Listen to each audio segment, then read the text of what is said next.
Why, Savannah? Why? Oh, nothing. I was just flicking through the original Codex de Boer.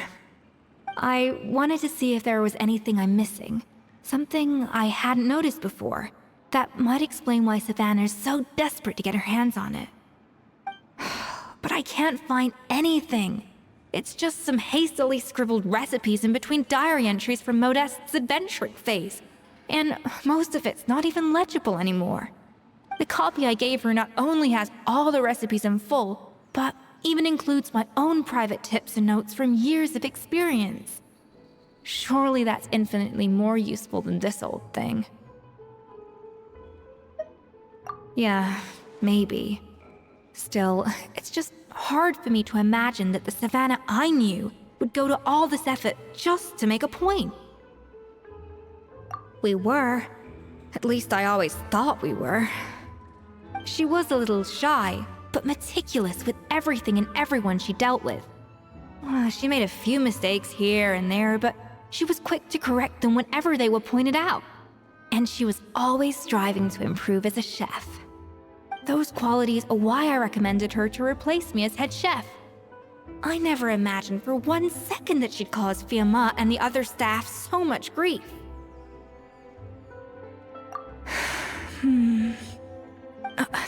Well, I mean to an extent, of course. I pushed hard for her to get the role.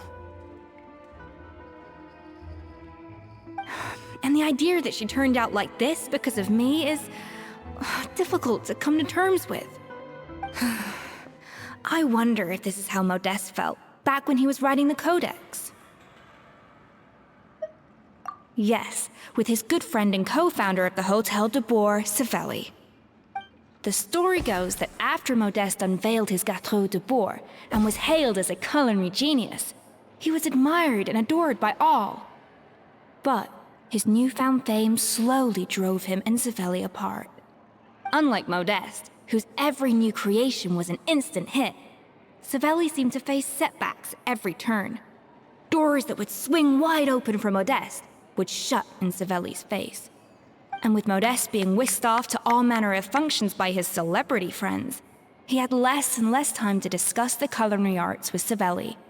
People started gossiping about Savelli, and their relationship between the two gradually soured.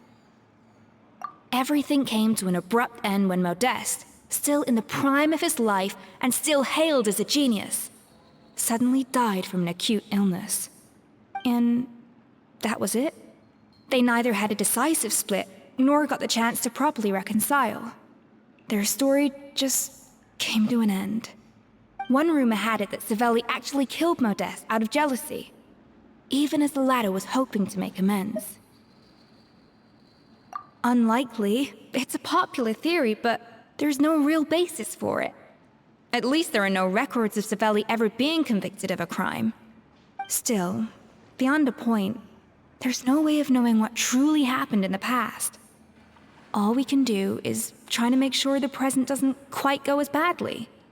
And that's why I have to win this contest tomorrow. Then get the truth about everything that's been going on, even if it means cracking her open like a nut. You're right about that. Just follow my lead and victory will be ours.